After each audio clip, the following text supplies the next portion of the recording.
할렐루야. 반갑습니다. 우리 아까 장로님께서 기도하신 대로 오늘은 이단으로부터 우리 영혼이 건강하게 세워지기 위해서 이단 예방 백신을 접종하는 그런 시간입니다. 이 시간을 통해서 영적으로 분별력을 갖는, 그래서 영적으로 건강한 면역력을 갖는 그런 유익한 시간이 되었으면 좋겠습니다. 오늘 제목이 양의 옷을 입은 일입니다. 마태복음 7장 15절이 오늘 본문의 말씀인데요, 예수님께서 이렇게 말씀하셨습니다. 거짓 선지자를 삼가라. 쉽게 말해 이단을 조심하라는 얘기죠. 이들은 나타날 때 일이임에도 불구하고 양의 옷을 입었다. 겉은 양의 옷을 입었는데 속에는 노략질하는 일이라, 이렇게 표현했습니다.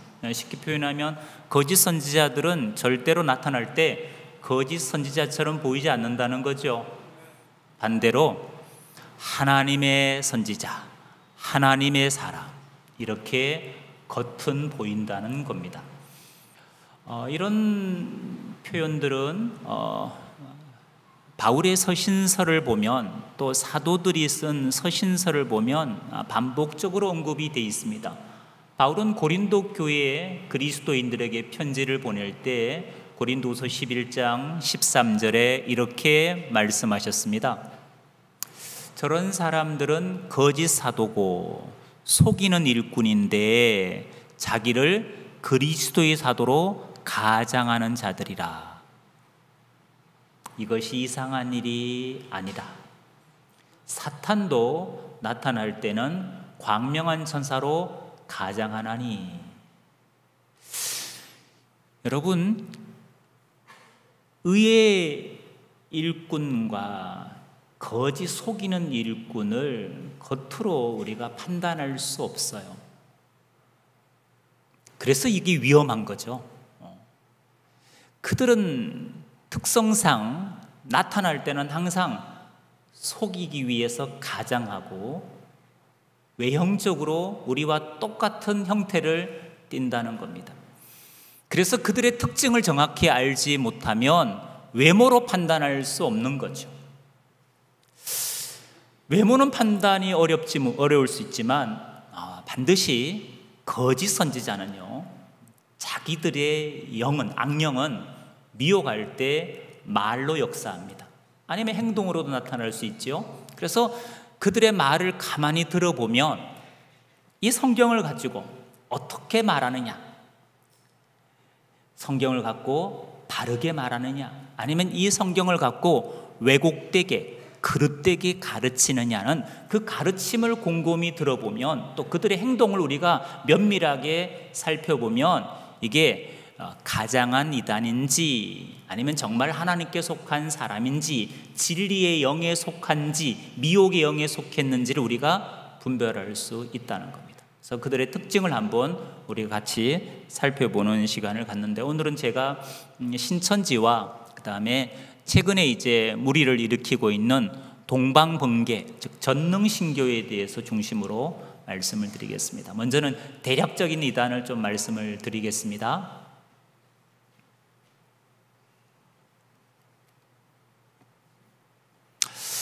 여러분, 이단의 유형과 분류를 좀 나눠보면 국내에서 자생한 이단들이 있어요.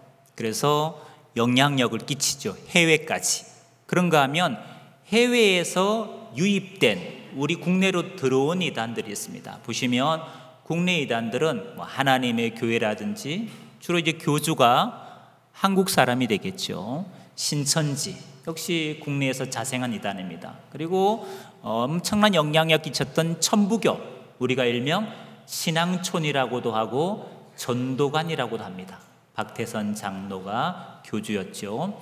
그리고 죽은 문선명, 통일교, 또 영생교. 영생교는 연산 노타리 가면 지금도 존재합니다. 육체가 죽지 않고 영원히 사는 게 참 종교라는 슬로건으로 미혹을 냈던 영생교, 그렇게 외쳤던 조희성 교주는 죽었어요. 에덴성에 제임스 전자 발찌를 하고 형을 살고 나왔음에도 불구하고 최근에 또 성범죄를 저질렀던 제임스 정명석 교주, 다 국내에서 자생한 나타난 이단입니다. 그런가 하면 구원파, 우리가 박옥수 계열, 유병언 계열, 또 이요한 계열, 이런 구원파는 다 자칭 선교사 딕욕 또 길기수라는 사람을 통해서 영향받은 해외에서 교리가 들어온 거죠. 그리고 중국에서 들어온 전능신교, 우리가 오늘 살펴볼 내용이죠. 몰몬교, 지방교회, 안식교, 여호와 증인, 다 해외에서 들어온 이단이 됩니다. 그 다음에 교주가 있냐 없냐? 교주가 있는 이단이 있고요, 우리처럼 예수님을 믿는 이단이 있어요. 근데 우리가 믿는 예수님과 그들이 믿는 예수님은 좀 다르죠. 같은 예수를 표방해도 복음이 다르죠. 바른 복음과 다른 복음의 차이죠. 그래서 교주가 있냐 없냐에 따라서 한번 나눠볼 수도 있습니다. 위에 있는 게 바로 교주형 이단이고요, 아래에 있는 것이 교주가 아닌 예수님을 표방하는 이단들입니다.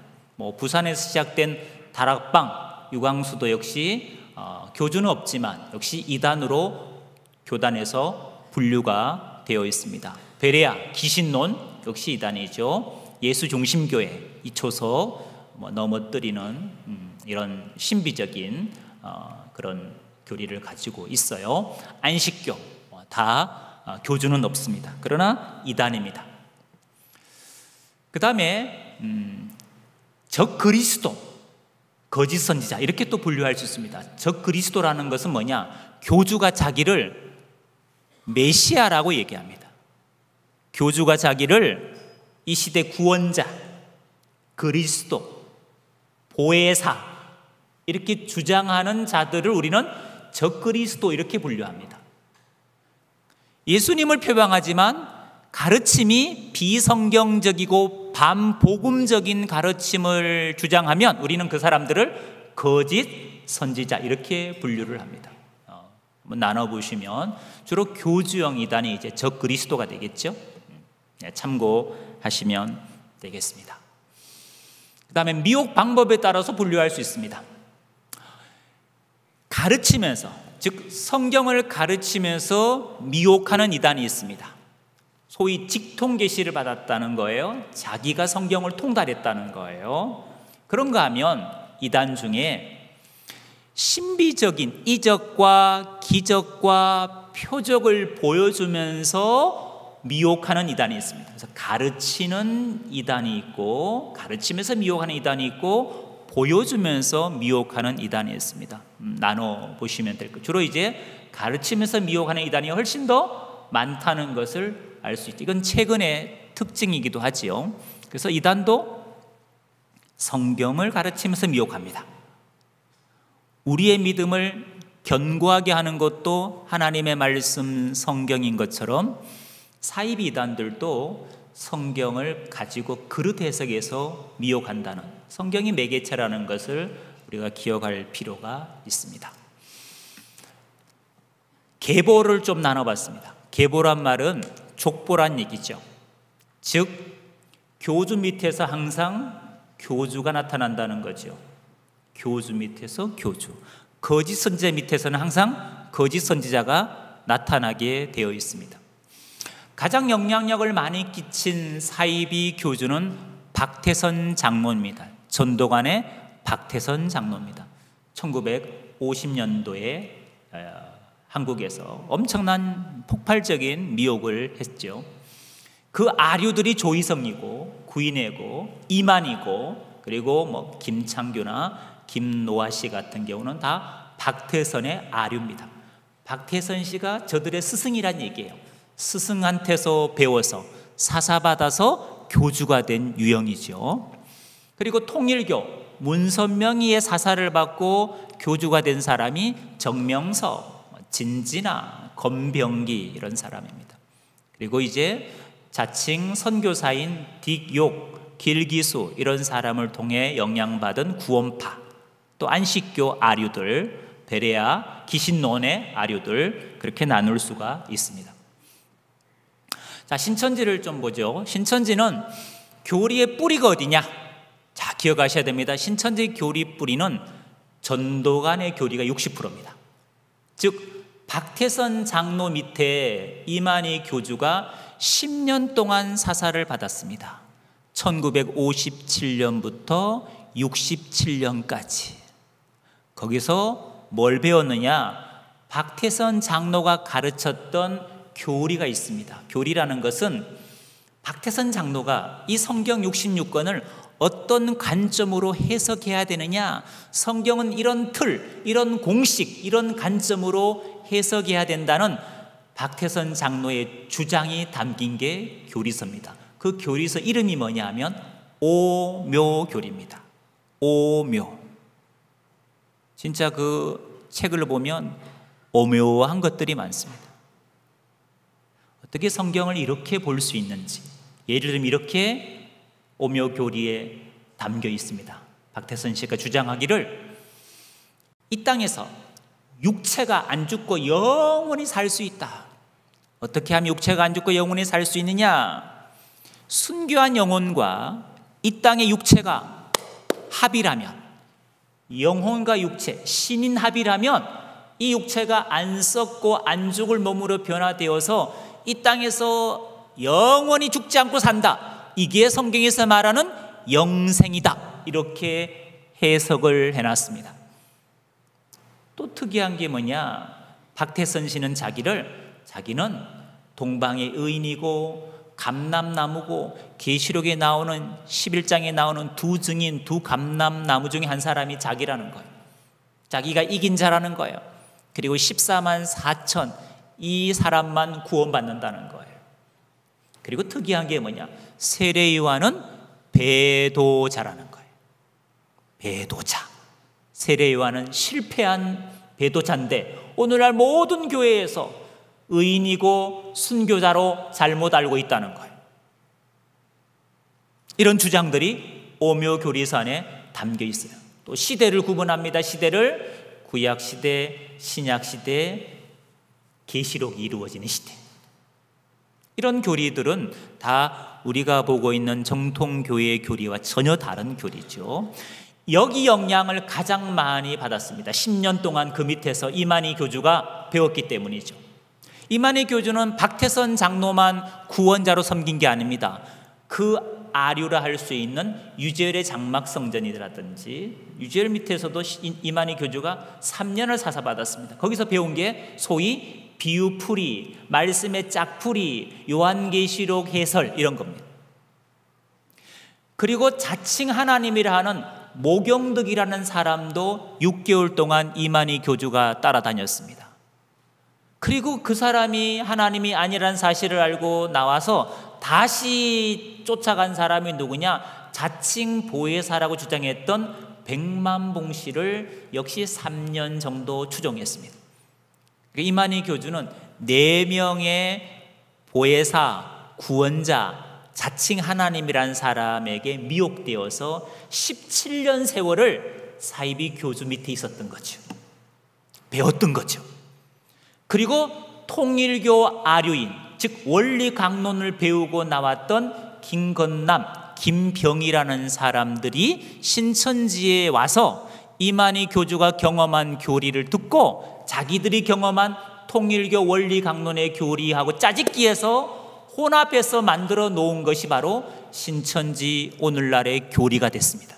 이 신천지 교리는 모든 사이비 교주들의 교리가 집약된 혼합된 교리를 가지고 있다. 그래서 어쩌면 더 중독성이 강한지도 모르죠. 최근 신천지는 대단히 공격적인 포교를 시작했습니다. 이제는 아예 자기들의 소속을 드러냈습니다. 나는 신천지라고. 그러면서 이만희 교주는 평화의 사자고 평화 행사를 이렇게 많이 했고 신천지는 이렇게 자원봉사를 많이 하는 아주 유익한 집단인 것처럼 아주 노골적으로 홍보하면서 거리에서 어깨띠까지 해가면서 포교활동을 시작했습니다. 전북 CBS 앞에서는 3,000명이 집단 시위를 하기도 했습니다. 목사님들께 이런 편지를 보냈습니다. 한국 목사님들께 신천지 아이들하고 목사님들 성경 토론 한번 해보시겠습니까? 이런 비아냥거리는 편지를 교회를 향해서 끊임없이 공격적으로 전방위적으로 보내고 있습니다. 최근 신천지 활동을 좀 보면 여전히 교주를 신격화하는 작업들은 교주가 구속 수감되어 있다가 출소함을 기점으로 해서 교주 신격화를 더 노골적으로 하고 있습니다. 특별히 이만희 교주가 감옥에 잠깐 있을 때에 신천지 신도들이 이탈할까 봐 이탈을 방지하기 위해서 옥중에서 편지를 썼습니다. 편지를. 신천지 신도들을 위로하기 위한 편지죠. 자기는 지금 예수님처럼 애매하게 고난을 받고 있다는 거예요. 억울하게 지금 누명을 쓰고 간염병 예방법이란 어처구니 없는, 우리는 당국의 정부의 협조를 너무 잘했는데 우리를 이렇게 무너뜨리려고 사탄 마귀가 아주 조직적으로 정부를 동원해서 우리 신천지를 공격한다는 거예요. 이럴 때 여러분 믿음을 견고하게 지키고 인내해야 된다는 거예요. 이런 류의 편지를 보낸 거예요. 출소하자마자 책으로 엮었습니다. 책으로 출판했어요. 제목이 이래요. 십자가의 길. 부제가 이래요. 부제. 옥중글. 그 신천지 안에서는 옥중서신으로 통해요. 우리는 바울의 옥중서신은 아시죠? 신천지의 옥중서신은 이만희가 감옥에 쓴 게 옥중서신이에요. 그걸 보면서 그들은 믿음을 지키고 있어요. 이런 것들은 다 교주를 신격화하는 작업들입니다. 또 최근에는 소설 이만희라는 책이 출판이 되었습니다. 이만희를 미화한 것들이죠. 신천지 안에서는 아예 노골적입니다. 신천지 찬송가를 보면 이만희 씨가 경배를 받습니다. 찬양을 받습니다. 그래서 아예 가사가 이렇습니다. 오늘 나신 만이왕을 찬양하라. 아주 이만희 이름을 넣어놨습니다. 만이왕이라고. 그래서 이만희 씨를 만왕의 왕으로 표현했습니다. 만왕의 왕, 만주의 주. 그래서 이만희가 태어난 날이 재림의 성탄이라고까지 표현합니다. 교주 신격화 작업을 더 노골적으로 하는 거죠. 안타까운 것은 작년 한 해 2021년도죠. 이 어려운 코로나 시국에 우리 정통교회는 새가족 초청도 잘 못하고 힘든 시간을 보냈는데요. 신천지는 줌으로, 유튜브로 몇 명을 미혹했느냐. 작년 한 해만 2만 명을 포섭했습니다. 작년 12월 26일 날 줌 영상으로 수료식을 냈습니다. 국내 신도가 12,000명이 미혹됐고요. 해외 신도가 8,000명이 미혹됐습니다. 해외 신도 비율이 40%예요. 국내 같으면 여러분 이단 신천지 하면 언론 방송이 다 드러냈기 때문에 믿지 않는 사람도 신천지가 어떤 곳인지 알지 않습니까? 근데 해외는 정보력의 부재로 인해서 이단 신천지를 잘 몰라서 미혹되는 사람이 아주 많았습니다. 너무나 안타깝죠. 그래서 여러분 해외에 계신 분들 할 수만 있으면 신천지가 어떤 집단인지 알려드려야 됩니다. 선교사님들이 너무 힘들어하고 계세요. 또 신천지는 이미지를 바꾸기 위해서 노력하고 있습니다. 여러분 세상 사람들은 신천지 하면 어떤 이미지가 강할까요? 코로나 바이러스 확산법, 이런 이미지가 강하지 않습니까? 이걸 신천지가 탈피하고 싶어서 자원봉사에 집중을 했습니다. 그래서 이런 봉사활동을 많이 해요. 찾아가는 건강 닥터 서비스, 주한 외국인을 대상으로, 또 의료의 사각지대에 있는 소외계층을 위해서 신천지 의사 간호사들이 건강검진 서비스를 해주는 거예요. 무료로.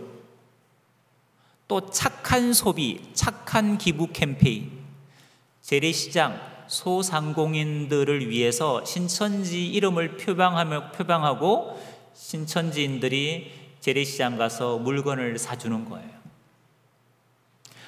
핑크 보자기, 도시락을 예쁘게 포장해서 연로하신 분들, 소외계층들, 가난하신 분들에게 도시락 봉사를 신천지가 꾸준히 해왔습니다. 또 대구에 있는 신천지 신도들 중에 한 3천, 4천 명이 코로나 확진을 받았는데 그 완치된 3,000명 정도가 코로나 치료제 개발을 위해서 혈장을 공유를 했습니다. 또 올 4월에는 신천지가 헌혈을 했습니다. 17일 동안 18,000명이 헌혈을 했습니다. 그리고 헌혈하면 헌혈 증서를 주지 않습니까? 그동안 모아놨던 증서 3만 장을 대한적십자사에 기부를 했습니다. 놀라운 것은 단일 헌혈자로서, 단일 기부자로서 최대 기록을 남겼다고 기록원에 등재까지 돼 있습니다. 대한적십자사가 신천지를 너무 좋아하는 거예요. 혈액이 너무 부족한데 신천지는 아예 명령 따라 일사불란하게 헌혈을 하니까 어떤 신천지 사람은 한 분이 헌혈 증서 300장을 기부했습니다. 그럼 그분은 300번 헌혈한 거죠. 대한적십자사가 신천지를 너무 좋아하는 거예요. 공로상을 주고 표창장을 주고. 최근에는 신천지 청년 9만 명이 헌혈을 하겠다고 결심을 했습니다. 언론에 보도가 됐어요. 9만 명이 하겠다고요.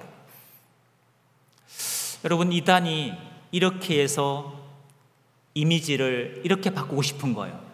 자원봉사는 천사, 신천지는 자원봉사는 천사, 이런 이미지로 바꾸고 싶어서 몸부림을 치고 있는 겁니다. 여러분, 혹시 건강하신 분은 헌혈 좀 하시기 바랍니다. 부산 영락교에서 왔다 그러시면서 헌혈 한번 하시는 것도, 전라도에서는 정통교회 목사님들이 우리가 헌혈하자고, 우리가 교회마다 우리가 헌혈하자고. 예? 적십자에서 피가 부족하다잖아요. 그래서 그렇게 캠페인을 하고 있어요, 정통교회가. 여러분, 물론 저들은 의도와 목적을 갖고 하죠. 우리는 순수하게 하지만. 그래서 이게 참 이미지가 조금씩 바뀌어가고 있는 것도 문제죠. 또 신천지는 오픈 포교와 모략 포교를 병행합니다. 오픈 포교라는 것은 신천지를 아예 드러내놓고 포교하는 거고, 모략 포교는 과거처럼 신천지 정체를 숨기고 포교하는 거, 둘 다 사용합니다. 둘 다. 대구시와 1,000억대 손해배상 민사소송이 지금 제기됐고요. 또 신천지 피해자들이 신천지를 대상으로 청춘 반환 소송을 제기했습니다. 나는 신천지에 속아서 미혹됐다, 나는 신천지에 사기당했다, 이렇게 해서 청춘 반환 소송을 제기했는데 1심에서는 신천지 속임수 포교가 사기라고 판사가 판결을 했어요. 근데 2심은 안타깝게도 일부 신천지가 숨기고 할 수밖에 없는 것의 이유를 인정해 줬습니다. 신천지가 사회적 약자라는 거예요. 왜? 이단시하고 있으니까. 그래서 신천지를 처음부터 말하지 못할 수도 있다는 거죠. 근데 끝까지 숨기면 안 된다 이거예요. 그 말은 뭡니까? 처음에는 속여도 되고 끝까지 안 속이면 된다, 이 얘기예요. 판사가 이런 어처구니 없는 판결을 했습니다. 너무 안타깝죠. 일부 면죄부를 준 거나 다름없죠. 속임수 전략에 대해서. 신천지 포교 방법들입니다. 최근 포교는 인터넷 플랫폼이 가장 활발합니다. 여러분이 많이 보는 유튜브, 줌 영상, 인스타, 브이로그, 카톡 등을 활용합니다. 특별히 카톡에 보면 다양한 동호회가 있지 않습니까? 탁구 동호회, 테니스 동호회, 산악회, 이런저런 운동에 관련된 동호회, 이런 데 신천지가 적극 가입해서 활동을 하고 있습니다. 또 이성교제 이런 것도 많이 활동을 합니다. 특별히 신천지 피해자 중에 최근에 자매를 사귀었는데 사랑한다 고백을 했는데 자매가 갑자기 형제한테 사실은 자기가 신천지라고 얘기를 한 거예요. 사랑한다 고백했는데 신천지라고 자매가 얘기하는 거예요. 형제들이 깜짝 놀라서 저희 상담소에 문의를 하고 있는데 이게 너무 많아요. 건수가 너무 많다는 건 뭐예요? 신천지가 전략적으로 이성 포교를 하고 있다는 거예요. 우리 남자 형제님들은 조심하셔야 됩니다. 여기는 뭐 청년들이 없어 다행이지만 이렇게 유혹하는 거예요. 너무 사랑하고 자기도 사랑하는데 지금 언론에서 신천지를 얘기하는 건 다 가짜 뉴스래요. 가짜 뉴스, 조작된 뉴스라는 거예요. 자기를 사랑한다면, 정말 자기를 사랑한다면 자기를 믿고 한 번만 성경 공부를 해달라는 거예요. 성경 공부해보고 정말 언론이 말하는 것처럼 사이비 이단 신천지 같으면 나하고 헤어져도 좋다는 거예요. 안 만나도 좋다는 거예요. 한 번만 자기를 믿고 사랑한다면 성경 공부해달라고 그렇게 제안을 합니다. 거기에 많은 청년이 또 공부를 하시는 분들도 있습니다. 위장 블로그, 홈페이지, 또 신천지가 운영하는 유튜브, 저희가 확인한 것만 15개 채널입니다. 더 많겠죠. 어플, 이 어플은 신천지 어플이 아니고 일반 어플을 신천지가 가입해서 활동하는 겁니다. 여러분 중고 거래할 때 많이 쓰는 어플이 뭡니까? 당근마켓 아닙니까? 당근마켓. 당근마켓 가시면 동네 생활이라는 카테고리가 있습니다. 거기 가보시면 이런 홍보성 글들이 있어요. 자녀 영어 교육을 위한 또래 엄마 모임을 결성하고 싶습니다. 관심 있는 분 연락 주세요. 커피 쿠폰이 생겼어요. 함께 커피 마실 분 계세요. 혼자 운동하는 건 너무 힘드네요. 같이 운동하실 분 있을까요? 이런 거예요. 이런 문구들은 여러분 신천지가 의도적으로 미워하기 위한 덫이거든, 덫. 하여튼 공짜 좋아하시면 안 됩니다. 조심하셔야 돼요. 또 대학생들이 많이 쓰는 어플이 있습니다. 캠퍼스 픽이라고. 그거 왜 대학생들이 좋아할 수밖에 없냐면 거기 가보면 취업에 관련된 정보들이 엄청 많이 올라와 있습니다. 그리고 스터디, 공부에 관련된 다양한 지식, 지혜들이 그 안에 요령들이 다 들어있어요. 심지어 뭐 동아리 모임에 관련된 것들, 자기 관심 있는 동아리 관련된 것들이 다 들어있어요. 그러니까 대학생들이 너무 좋아하는 거예요. 거기에 신천지가 회원으로 가입해서 활동하는 거예요. 개인적으로 만남을 갖는 거죠. 또 에브리타임 이런 어플들을 신천지가 잘 활용을 하고 있습니다. 또 최근에는 문화센터를 통한 거리 홍보도 시작을 했습니다. 자, 전능신교. 원래 이름은 전능하신 하나님의 교회, 줄여서 전능신교입니다. 우리가 아는 하나님의 교회와 다르죠. 우리가 아는 하나님의 교회는 안상홍, 아버지 하나님, 장길자, 어머니 하나님 이렇게 주장하는 하나님의 교회가 있고, 여기는 중국에서 들어온 전능하신 하나님의 교회, 줄여서 전능신교, 일명 동방번개라고 합니다. 왜 동방번개란 말이 나왔느냐? 마태복음 24장 27절을 보면 예수님이 재림하실 때 번개가 동편에서 번쩍하여, 여기서 나온 말이 동방번개입니다. 그래서 예수님이 번개처럼 어디에 재림하셨느냐? 동방, 즉 중국에 재림했다는 거예요. 왜? 교주가 중국 사람이니까. 교주가 한국 사람이면 동방은 어딜까요? 동방예의지국, 한국이에요. 교주가 어느 나라 사람이다 동방은 정해졌어요, 이미. 동방번개가 주목받게 된 이유는 2014년 5월에 중국에 있는 산둥성의 맥도날드 매장에서 동방번개 신도들이 포교하다가 전화번호를 주지 않는다는 여성을 집단 폭행해서 살인에까지 이르게 한 살인이 일어난 거죠. 그래서 이제 중국에서 공안이 단속하게 됐고 세계적으로 언론을 통해서 동방번개의 실체가 드러나게 됐습니다.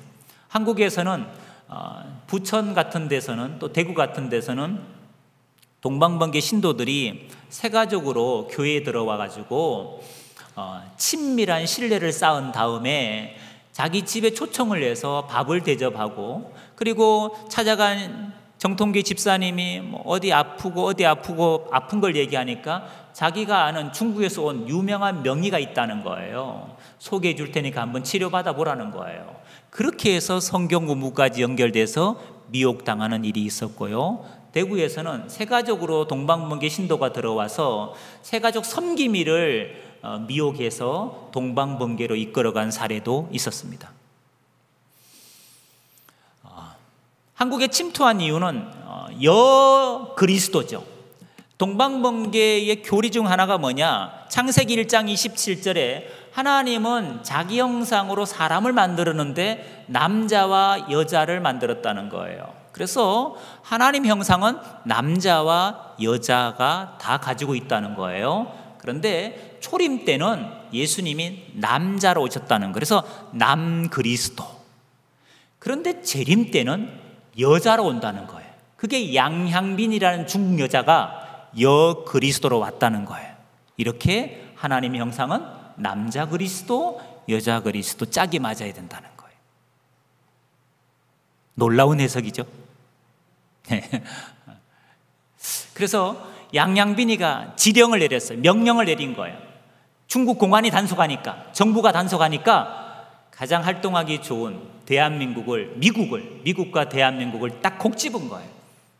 그리고 우리나라는 알다시피 종교의 자유가 있는, 포교하기 너무 좋은 곳이죠. 주로 이제 제주도를 통해 입국합니다. 제주도는 여러분 무사증 제도가 있습니다. 무비자로 체류할 수 있어요. 그걸 동방번개가 잘 악용을 하는 거죠. 그리고 난민 신청을 합니다. 자기들은 종교의 탄압을 받고 왔다는 거예요. 한국에 난민 신청을 합니다. 계속 이의를 제기합니다. 그래서 최장 3년을 체류할 수 있는 곳이 바로 한국입니다. 제주도에 입국하면 무사증 제도의 혜택을 볼 수가 있습니다. 부동산을 엄청 매입했습니다. 구로구에 본부 건물이 있고요. 강원도 행성에 7만 평을 매입했습니다. 충북 보은에 12,000평, 계산에 4,000평 해서 농장 법인을 만들었고 500명, 700명 동방번개 신도들이 집단 생활을 합니다. 그래서 마을 주민들이 위협감을 느끼는 거예요. 왜? 거기는 폐쇄적이거든요. 여러분, 부동산을 매입한다는 것은 아예 한국에 장기적으로 포교 전략을 세웠다는 거예요. 여러분, 이들 교주가 이제 조유산이라는 남자가 대제상이라 그러고 여자 양향빈이를 여그리스도라 그럽니다. 그럼 실세는 누구냐? 조유산이고 양향빈의 여자는 뭐냐? 아바타죠. 그래서 하나님의 교회도 마찬가지예요. 하나님의 교회도 김주철이란 총회장이 실세고 장길자라는 어머니 하나님은 그냥 아바타예요. 아바타. 자, 이들의 목적을 보시면 참 충격적이지 않습니까? 목적이 뭐냐? 모든 교회를 뭐 하는 거? 정복하는 거. 동방교회로, 동방번개로 귀의시키는 거예요. 여러분, 타겟이 어딘지를 아셔야 됩니다. 신천지, 동방번개 타겟은 교회입니다. 믿는 사람이 타겟입니다. 엄격한 규율이 있습니다. 그리고 계급구조, 피라미드 구조입니다. 군대처럼 명령으로 일사불란하게 움직이는 조직들입니다. 동방번개가 한국에서 포교하는 방법은 일간지로부터 시작됐습니다. 일간지에 어마어마한 광고성 홍보를 한 거죠. 2013년부터 동아일보, 중앙일보, 조선일보 어마어마한 돈을 쏟아부었습니다. 인터넷 플랫폼, 유튜브 가면 엄청 많습니다. 사업 핸드북이라는 포교 전략이 기록된 책자가 있습니다. 내부 정탐 보면 교회 침입해서 신뢰를 쌓으라, 정보를 파악하라, 그 다음에 사전 공작이란 지침서를 보면 친밀함을 형성한 다음에 성경에 대한, 특별히 종말에 대한 궁금증을 제시하라. 그렇게 해서 성도들을 대상으로 포교하라는 거예요. 아주 세밀하게 전략책이 기록되어 있습니다. 이런 포교시 유의사항들, 장애자를 포교하지 말라. 이 신천지와 똑같아요. 인성이 나쁜 사람은 포교하지 마라. 사람을 때려 죽일 만큼 인성이 안 좋은 자기들도 인성이 나쁜 사람은 싫어하는가 봐요. 자, 이들의 미혹교리, 이단들의 미혹교리는 거의 대동소이합니다. 성경론을 보시면 교주가 쓴 책은 성경의 권위 위나 옆임이에요. 교주들이 쓴 책, 출판물은 성경의 권위 위에나 옆이에요. 아래가 아니에요. 성경만큼 교주가 쓴 책을 가치 있게 보는 거고, 그 교주만 유일하게 계시록 5장의 봉안책을 10장에서 받아 먹었다는 거예요. 그 10장에서 펴놓은 책을 받아 먹은 사람이 교주라는 거예요. 자기만 계시를 받았다. 성령의 감동으로 누구나 계시받을 수 있는 것이 아니고 교주 한 사람만 성경을 통달했고 계시받았다고 주장을 합니다. 이들의 신론을 보면 성부가 변하여 성자가 되었고 성자가 변하여 성령이 되었다. 그래서 영이 육을 들어 쓰는, 그래서 시대마다 하나님의 모습이 구약은 여호와, 초림은 예수님, 재림은 이긴 자. 시대도 이렇게 구분합니다. 구약 시대, 신약 시대, 계시록 시대. 여러분, 성경은 3시대가 아닙니다. 성경은 2시대밖에 없습니다. 구약 시대, 신약 시대. 계시록은 신약 27권 안에 포함된 거지, 신약 시대 안에 들어있는 것이 계시록이지 신약 시대 밖으로 나온 게 아닙니다. 삼위일체를 부정하지요. 이들의 기독론입니다. 예수는 피조물이다. 공생애 이전엔 우리와 똑같은 사람이고 공생애 성령이 임하고 난 다음에 그가 성령이 함께하니까 하나님의 아들의 사역을 한 거다. 그래서 예수님은 우리와 똑같은 사람이다, 하나님이 아니다는 얘기예요. 영원 전부터 계신 하나님, 이게 아니에요. 예수님은 피조물이에요. 피조물. 그리스도의 속죄 사역은 미완성이라는 거예요. 예수님이 십자가에서 다 이루었다고 요한복음 19장 30절에 분명히 말씀하셨는데 그들은 다 이루었다는 것을 구속사의 완성으로 보지 않습니다. 그냥 구약의 완성으로 오해를 했어요. 아닙니다. 구속사를 완성하신 겁니다. 그들은 구속사가 미완성이기 때문에 계시록 시대에 누군가 와서 이걸 완성해야 된다는 논리를 주장하는 겁니다. 그들의 구원론입니다. 성령의 구원 서정을 부인하고요, 성령은 그저 성부와 성자가 쓰는 도구 정도로, 그리고 믿음으로 구원이 아닙니다. 행위로, 열심으로, 노력으로 구원이라 얘기합니다. 자, 우리는 이단을 규정할 때 근거 없이 그냥 감정적으로 이단이라 규정하지 않습니다. 우리는 성경을 근거로 이단을 규정합니다. 삼위일체를 보세요. 우리는 삼위일체를 어떻게 믿습니까? 그들은 이렇게 말합니다. 성부가 변하여 성자가 되었고 성자가 변하여 성령이 되었다. 이 논리예요. 여러분, 그렇지 않습니다. 삼위하는 삼위를 우리는 자리 위자로 보는 게 아니라 엄격히 말하면 그 뜻은 위격, 인격을 얘기합니다. 이단들은 자리로 보죠. 일체라는 걸 그들은 한 몸, 한 육체로 봅니다. 우리는 한 육체로 보지 않고 일체를 하나님의 본질로 봅니다. 본질이 하나란 얘기예요. 근데 인격이 셋이란 얘기죠. 왜 하나님은 삼위일체로 계셔야 되는 걸까요? 그 이유는 우리의 구원 사역 때문에 그렇습니다. 에베소 1장 3절에서 5절을 보니까 성부 하나님은 우리의 구원을 창세전부터 뭐 하셨느냐? 예정하셨고, 1장 7절을 보니까 성자는 그 하나님의 계획을 이루시기 위해서 이 땅에 오셔서 피로 우리를 구속했다는 거예요. 성자는 피로 우리를 구속하셨어요. 13절에 보니까 성령은 그 진리 구원의 복음, 피로 구속한 사건을 우리에게 듣게 하시고 믿음으로 인쳐주신다. 성령은 우리의 구원을 보증하시는 거예요. 믿게 하시는 거죠. 우리가 그냥 믿은 게 아니에요. 성령이 믿게 하신 줄 믿습니다. 성부는 예정하시고 성자는 구속하셨고 성령은 우리에게 믿음으로 인쳐주신 거예요. 그래서 삼위 하나님으로 반드시 계셔야 되는 거예요. 우리의 구원을 위해서. 이걸 이단들은 부정하는 겁니다. 여러분, 예수님은 피조물이 아닙니다. 요한복음 1장 1절, 예수님은 태초에 계신 하나님이셔요. 하나님. 그분이 모든 만물을 지었다는 거예요. 로마서 9장 5절에 예수 그리스도는 세세의 찬양을 받으실 하나님이다.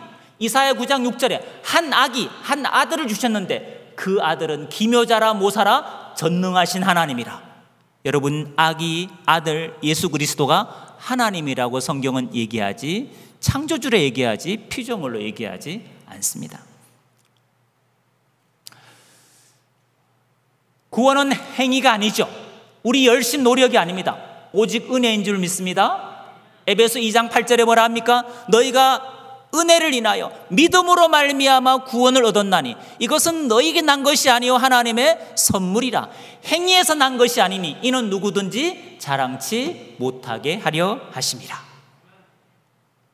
지금은 위드 이단을 가끔 박멸하시겠다고 목소리 내시는 분이 계시는데 성경적이지 않습니다. 이단 박멸은 계시록을 보니까 예수님이 재림하셔서 짐승과 거짓 선자 이단들을 불못에 던져 넣으십니다. 그때까지는 우리 교회와 이단은 치열한 영적 싸움을 할 수밖에 없기 때문에 우리는 이단과 함께 이 세상에 존재할 수밖에 없습니다. 교회는 분별을 넘어서 저들을 회복하고 치유해야 됩니다. 무슨 말이냐? 이단을 경멸하는 게 아니고 우리는 바른 복음을 통해서 다른 복음에 미혹되어 있는 사람을 선교의 대상으로 본다는 사실이죠. 야고보서 5장 19절 20절에 보니까 이렇게 말씀하셨습니다. 진리를 떠나서 미혹된 길에 있는 사람들을, 그 영혼을 건져내는 것이 구원이라고. 진리 떠난 사람을 우리가 외면하는 게 구원이 아닙니다. 150에서 200만이 되는 이 영혼들, 가깝고도 먼 오지입니다. 아무도 품을래 하지 않기 때문이죠. 여러분, 저들은 우리가 구원해야 될 영혼들입니다. 그래서 불쌍히 여기는 마음으로 바라보셨으면 좋겠습니다. 지금은 영적 전시입니다. 계시록 2장 3장을 보면 7교회에 예수님이 편지할 때 이렇게 말합니다. 니골라당과 싸워 이기라. 자칭 유대인과 싸워 이기라. 이세벨과 싸워 이기라. 한마디로 말하면 이단, 거짓 선지자와 영적으로 싸워 분별하고 이기란 얘기예요. 이게 7교회에 명하신 주님의 메시지입니다. 그래서 계시록의 교회는 전투하는 교회로 이 땅의 교회를 묘사했습니다.